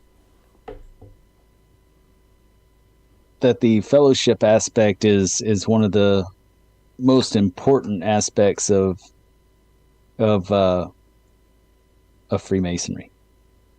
I was thinking about it the other day, and when you go to when you go to the festive board, the Holland Lodge festive board, and you see all the brothers that are from the Philippines or from that nationality, you see them do festive boards, and you see how much they love each other, love life, and just want to make you a part of everything good that's going on in their life in that moment. Uh Man, that's a fellowship like no other. And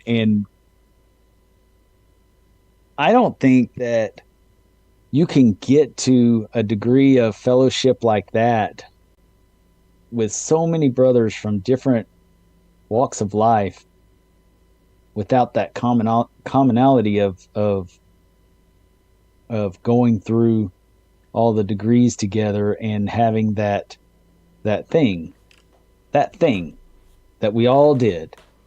No matter where we were in this world when we became a master mason, we went through something very similar, and we all have that commonality, that bond.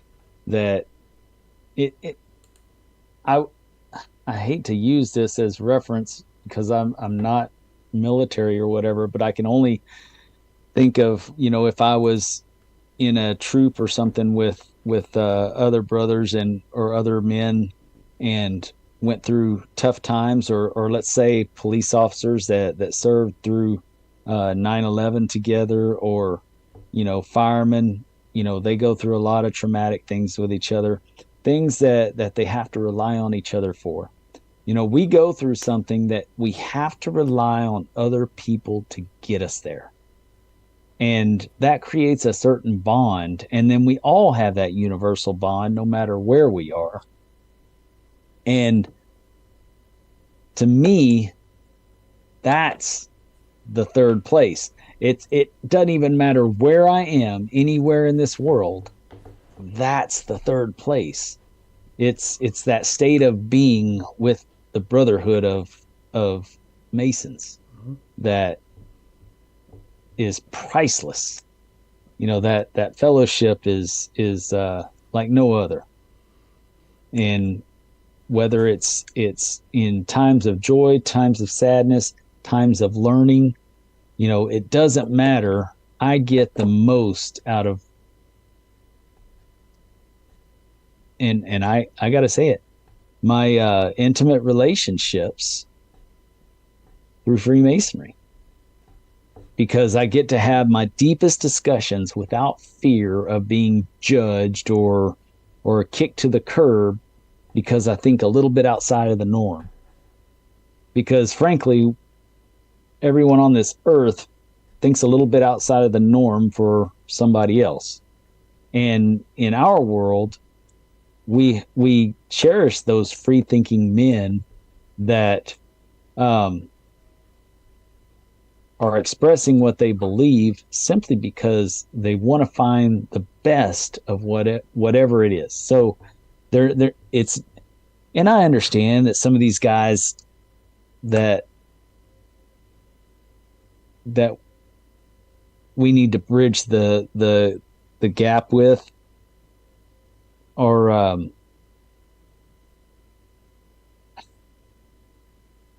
I understand that they're from a different generation and that we just don't think the same. They're from a different way of doing Freemasonry, not necessarily a different generation, but a different way of doing Masonry, and we don't always get along all that well because we get stuck in our own ways of thinking, and we don't think about how the other could possibly be thinking. So I understand that it's tough for them, and so at any given time, I may disagree with a brother, but ultimately, he's a brother, and I believe that wounds can be healed. Yeah. With everything that we've all gone through, I think that we can be healed. I agree wholeheartedly. That's the beauty of our fraternity. Oh, especially last year, we went through a lot. We did, man. We did. And I really don't want to see that this year. No. I got frustrated at one point because I saw that things were going towards that. Mm-hmm.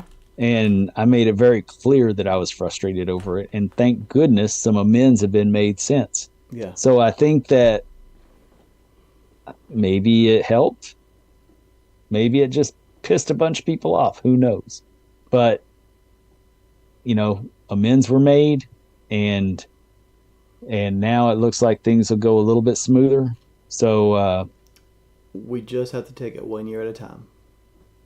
1 year at a time. Be sure the right resolutions are brought up. They're passed for the betterment of the fraternity, and just be sure whoever gets elected to the Grand South and all the other offices are the best for our fraternity moving forward. Just we got to put our egos to the side. Yep. If we just get out of our own way, we could do some pretty fantastic things together, and especially if we did it together. Mm-hmm. Because there are some brothers that have a wealth of knowledge that I don't know, and I probably won't know because I haven't had the same experiences as them, and I pissed them off pretty good, so I may not get invited to have those experiences with them, and that's okay. But I'm just saying, I mean, there's a lot to be learned there that if we could mend some fences, I think that they would be pretty surprised as well. That I think they would probably realize that they would have a little bit more to gain as well if we did. I think most of us have more in common than we have separate. The only thing that's different is our egos, and that's what stands between us. Yeah.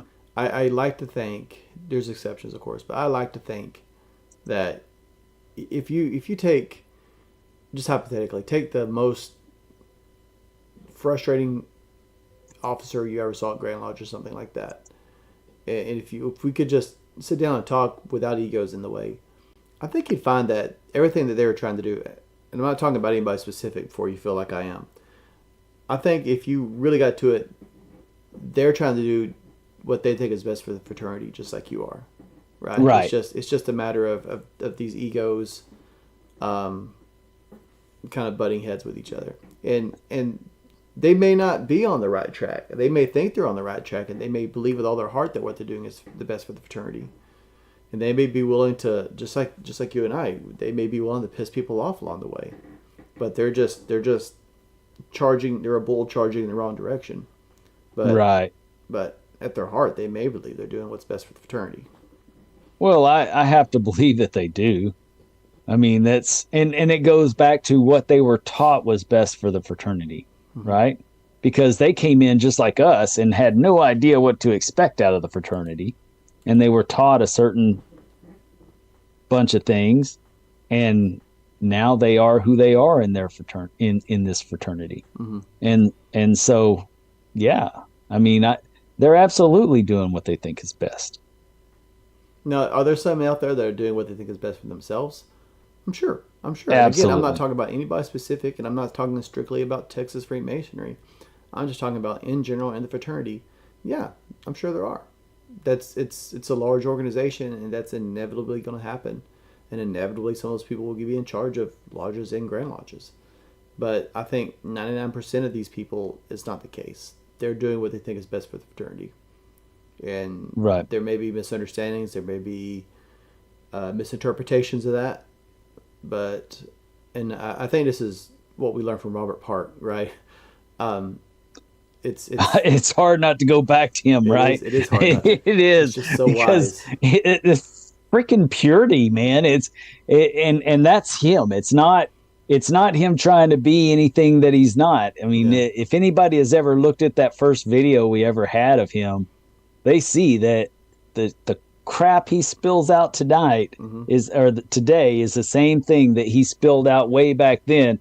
He's just that guy. I didn't mean to turn it to Robert, but I will say our conversation with Robert is one of the. It's not the only one. So if anyone's been on the show and they're like, "Well, I was on the show and you didn't say that about me," I'm not saying that strictly about Robert, but he is one of the few that we have spoken to, and I had to really reevaluate my thoughts on some things. Because when was this? It was the year before last when we originally interviewed him, and we were all pretty pissed off that year. And he was the voice of reason, right? You just have to assume the best out of the brother, and what they're doing is what they believe is best for the fraternity, just like we do. And I had to really take a step back and eat a piece of humble pie, because I know, me too. I regularly do. Yeah. and there's a reason I have people like that in my life, right? Because I need that. It's what we were talking about earlier, that the kind of things that we're talking about having people in leadership positions that end up doing things for what they think is right, but really it's wrong because they weren't listening to the constituents that they serve. I think that's basically what we were speaking on just a second ago. Yeah. That's because we're letting the outside world penetrate the inside of Freemasonry, instead of us taking the lessons of Freemasonry and working with those to do better. But that's also kind of goes back to what I was saying earlier with Shashaw about the lessons being experiential. Like you can't just put it all in the box, right? That was a conversation that you and I had with another Mason 16, 17 years after I received my master's degree, right? And it was not talking about the symbolism of the fraternity or going over the rituals or anything like that. It was just a conversation with a well-learned brother, and it made a huge impact on. And I don't just apply it to Freemasonry. I mean, I try to apply that everywhere. Like if someone does something at work and it makes me angry, I try to believe that. I say I try. I believe that they're doing it because they thought it was what was best. They're doing it because they think it's what's best for either. I mean, I'm a teacher, so they're doing it because they think it's what's best for the student, or it's what's best for the school or something like that. And It's very empowering. It's not you're you're silencing those voices in your head that cause all these issues. You're silencing your ego, really, because it's your ego that makes these goes off on these weird scenarios and makes up all these things that don't necessarily have any truth or never happened. So there's definite value in that mentality. Do we want to go on final thoughts? It's almost 11. Let's let all of our inner circle give some final thoughts first. Let's do it. Who wants to go first? And don't forget, this is the last one before Grand Communications. So Yes, if you sir. have anything to say about Grand Lodge, then speak now or forever hold your peace. I was thinking Or just hold your peace there until is Wednesday. there is a grand trustees meeting on Wednesday, I believe, 2 at p.m. 1 o'clock. 2 I thought it p.m. was at 1. And you can watch it on Zoom, correct? Not that I'm aware of. Oh, I thought this one was on Zoom as well. It might be, but usually they're not. They Usually have only been the this year. trustees. Oh, have they? Yeah. Oh, okay. Then maybe that's the case. I'm not sure. I'll find out though, and I'll post it online. Okay. Yeah, there were all the last ones were. I was actually was able to go to one of them whenever they were in Arlington, but I would like to see the last one because I was able to sit there at the table with those guys and watch how well the trustees worked together this year, and it made me. I was actually joyful being able to watch that process of watching our Grand Lodge trustees work so well together. You know, they were laughing, they were having a good time, and there was no contention or quarrels or anything like that. And they had a lot of business to go through. I think it was like 3 or 4 hour long thing, and it was pretty good. Um, yeah, as far as tonight goes, like the things that Shaw was asking about, what do we teach each other, and it really made me think, about all the things that I've learned over the last few years about how my life is. It's not that my life has gotten easier, or well, I guess it has. I guess my life has gotten easier because I've got a lot of guys to rely on now, especially like you guys. Like I got you guys 2 times a week for a couple of hours a night. And I get to sit here and listen to you guys talk about leadership and leading skills and how to do administration things. And I found you guys actually right around the time y'all did the resolution show last year. And so that's kind of whenever I started following y'all. And then, I mean, I had you guys come out to my lodge. Y'all helped me put together a big event, and it was really fun. I've learned a lot from y'all. And I'm really grateful for this thing that we have. So anyway, that's all I got, and thanks for letting me speak. Absolutely. Anyone else? Man, anytime you're going to brag on us, you ought to be our last speaker every time. What do our other members got? Yeah, come on. All right, so I don't have a whole lot to add. Other than, to reiterate what I had said earlier, the changes in my life since I have become a Masonry may not be the most profound changes I have ever undergone. But brother, they're right there in the top 2. I am so incredibly grateful to have become a part of this fraternity. And and you guys are not y'all are not the first people that I've interacted with in this sort of a medium before. I was and still am a big fan of a couple couple of other Masonic podcasts and video talks and things like that. And you guys have mentioned all of them, I think. But there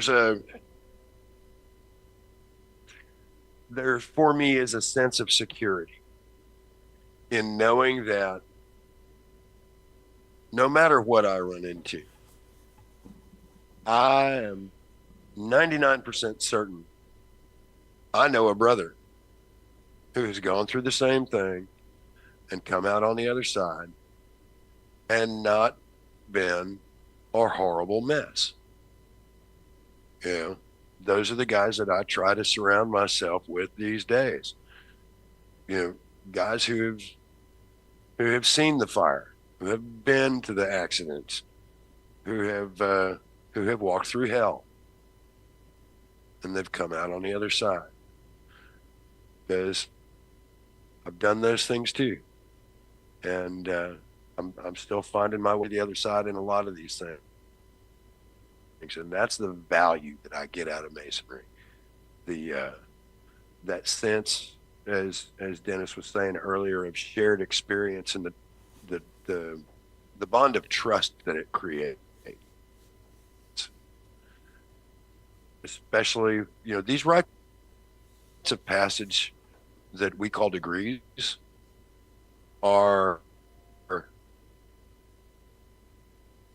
they are as profound as you are willing to let them be. And I'm not gonna, I can't downplay that, not even a little bit. Mm-hmm. So I'm just gonna finish up and say I'm looking forward to seeing you guys next week, or later this week. And let's do this thing called Grand Lodge and have a good time. Yeah, it's gonna be awesome. Thanks for speaking up, man. Anyone else have anything? Come on, Jeff. What you got? Oh, look at you. Jacob, I saw you unmute. Did you have anything? Yeah, I actually found on Facebook Marketplace about 2 weeks ago a old 1943 copy of the Lightfoot monitor. Oh, nice. Somebody had found in a storage unit kind of close to me, and I went and purchased it. It was real neat, and I got to be able to talk on some of the history of where it came from and that and all that. It actually came with a tucked in the front of it, a typewritten and handwritten notes for an educational piece that somebody had delivered probably quite some time ago. It all looked very old, that piece there. But after that lodge meeting, we presented at the stated meeting last week. After that lodge meeting, one of the brothers approached me and said that I did a really good job. It was the first time I'd ever presented anything like that. And he said, I did a good job, but some of the other brothers that present stuff like that can get a little long-winded. And he was just kind of, he wasn't super fond of the educational pieces. And I wish I would have taken the time then. We were out in the parking lot. It was getting kind of cold. I wish I would have taken the time to kind of talk with him and ask his opinion on, deep dive into that, on what keeps him coming to lodge and all that stuff, or what brought him there initially. I think I'm going to do that at our next stated, just to kind of get a feel for it and see what we can do as a lodge to continue to provide for everybody. I know we had kind of talked about that earlier. Some of the brothers weren't quite, on board with the education or whatnot. But I think we can find that happy medium. Just got to be willing to take the time to talk it out. I agree. That's important to do. Everyone that's a member of that lodge should, as long as they're looking for Freemasonry, they should have the opportunity to find it in whatever corner of the Masonic lodge you're looking for, right? If that makes sense. Does anyone else have something? Anybody else? I guess that was everybody. Jason said he didn't have anything to say. Weak. I know. Is he sick or something? I know. He usually has plenty to say. Yeah. Well, I'll keep it. I'll keep it pretty succinct tonight because I'm going to see all of y'all in a few days. Oh, well, except for won't. Jeff. Jeff probably won't be there. I don't think he'll be at Texas Grand Lodge, but I think I'll run into most of y'all. Appreciate all of y'all and everything you contribute. This inner circle dinner, it's going to be hopping. I'm looking forward to seeing as many of you there as can make it. Otherwise, I'm looking forward to seeing y'all at Grand Lodge. I think everybody here is plugged in. I don't think Jeff's going to be there. Well, I'll save you a plate, Jeff. I'll save you a plate, Jeff. Brother Atcher, did you sign up for the Inner Circle dinner? I did not. Unfortunately, I'm going to miss Grand Lodge this year. It's my kids' 4-H district archery competition in Bryan that whole weekend. So, oh man, I get it. Yeah, it's hard to. It's just one of them things. Yeah. We tried last year. One of the other coaches is a brother at my lodge too. We tried last year to get the district to move it to a different weekend, but I think next year my plan is to get that, logistically get it all ironed out, and then just go from Waco down to Bryan for that shoot while they're shooting, and then come back to Grand Lodge next year. Very nice. Understood. Well, we plan on having the dinner again, so they're already asking about the plans. So that's good. That's exciting to know that they like that. Dang, where was I? Oh, but anyway, I'll just pick up. But I appreciate all y'all in this circle, on the inner circle, if I can get those words out. If you're watching this and you want to participate in these conversations that we have, and you want to see ad-free content, there's a link below. You can join the inner circle and get you access to all the videos we put out ad-free. You can join these Zooms. We also do our own sometimes we do our own Zooms. We'll probably do one of those probably after Grand Lodge, I suspect. Maybe the week of, we could just talk about how Grand Lodge went. I think that'd be a good plan, don't you? I think we ought to do, reunite at the stained glass window and do a little bit right after Grand Lodge. You and I? Yeah, or right before. That'd be good. Otherwise, as we talked about, everyone had a little bit different answer for what they got off Freemasonry. And that's because everybody's journey is a little bit different. And so if someone asks, what do you do? What do you get out of it? Well, it really depends on the person and where they, because everybody starts the journey at a different place. Everybody takes a different path. The destination's the same. Does anyone ever make that destination? It's the journey, man. It's the journey, not the destination, right? We're all heading to the same place with the understanding that, the destination is perfection, in my opinion, and it's not something we can attain in life. But we're all working towards it, and we all have different things we need to work on. So to give one straight cut answer and apply that to everybody, I feel that's an injustice, that we can't do that. But is it a journey worthwhile? Absolutely. Is it a journey that you can get elsewhere? I don't think so. Can you travel a similar journey elsewhere? Yes. You can travel similar journeys elsewhere. Is it harder? Probably. Especially if you try doing it yourself. And that's the beauty of Freemasonry, is you're never walking by yourself. You're never doing it by yourself.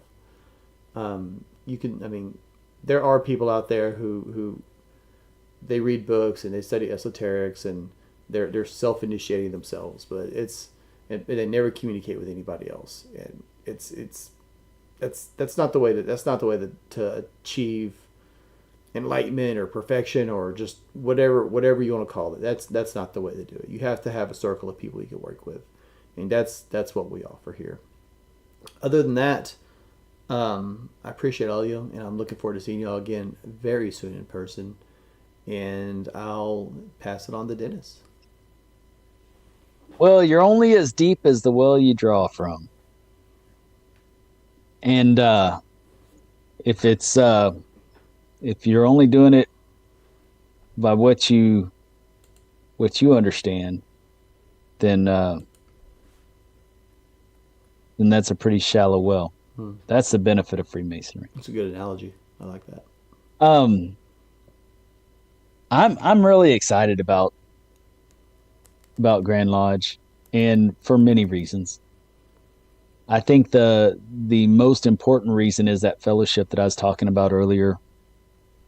You know, the all the brothers that I talk with around the state.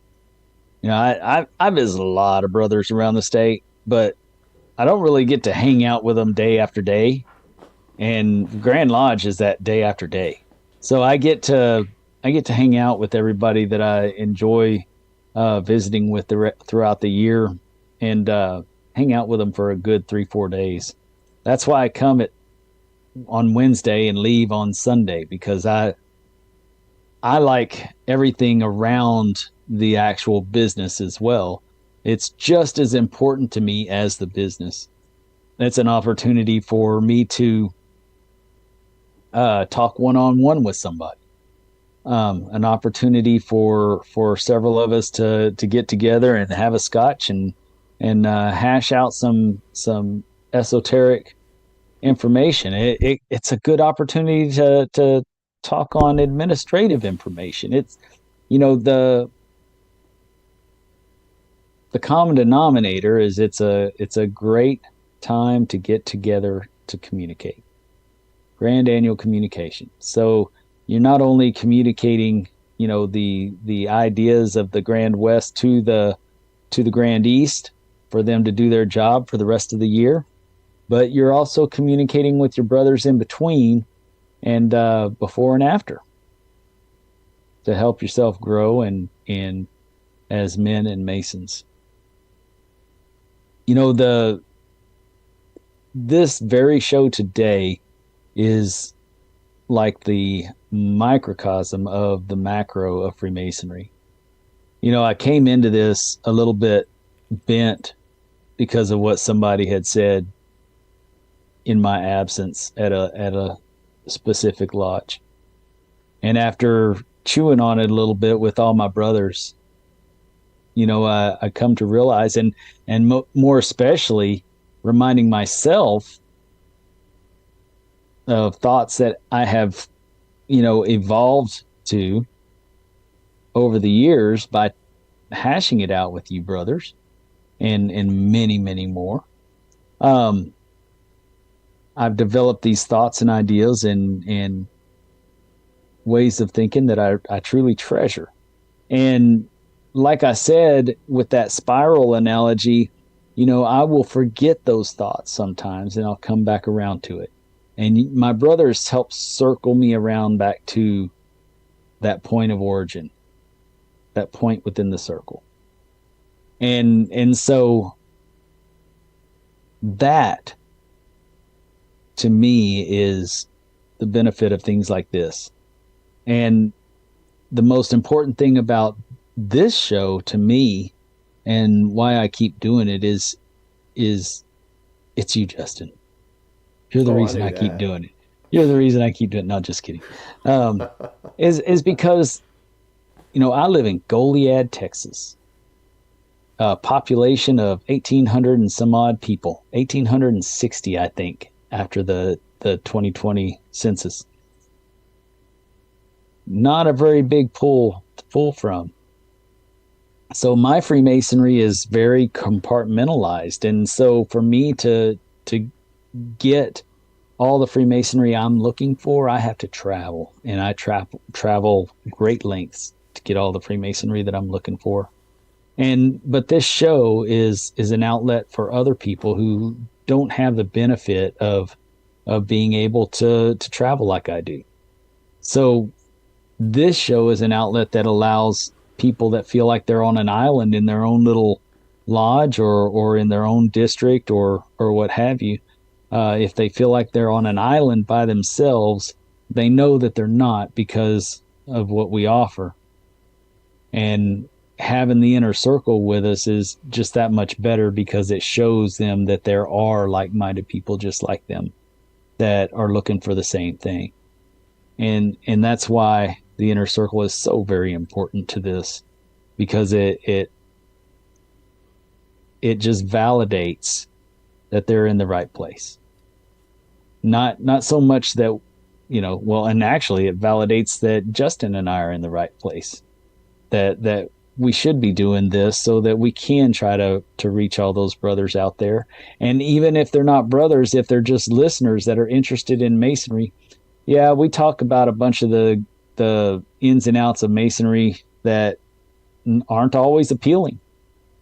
But we are trying to find solutions at the same time. And through all these talks and these relationships that we build, we're able to get to the solutions. And that's very important. And that's a lesson in itself, that it takes more than one person to come up with a solution for any one problem. So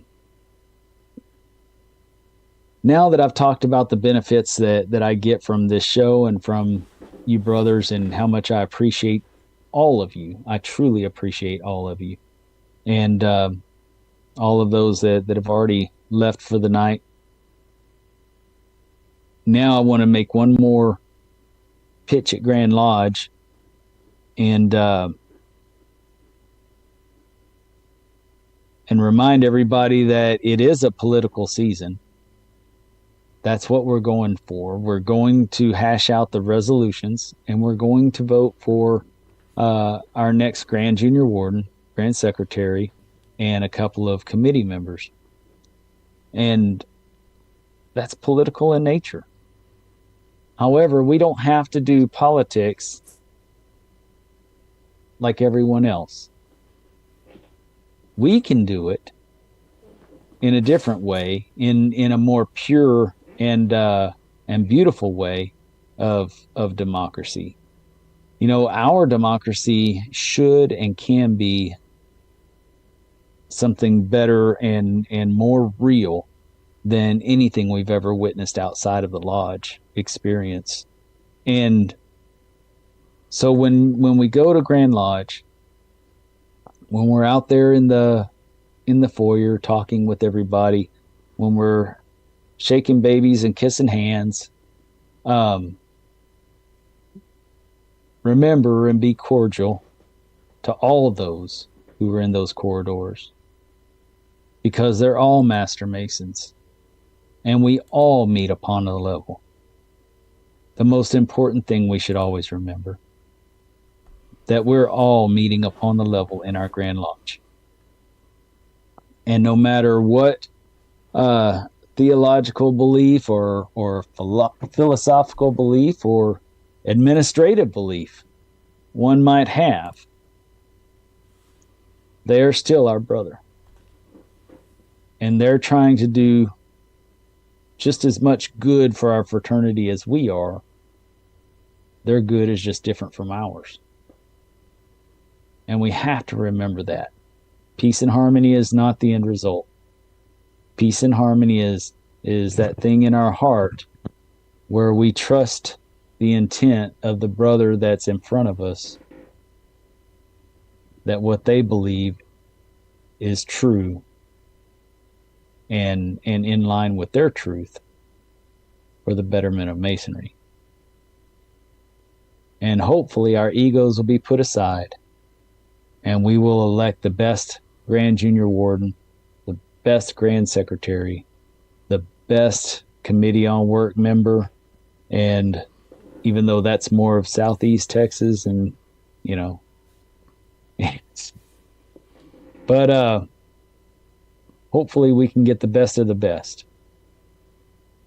And no matter how it ends up, it's the right thing for Texas, because the Grand West showed up.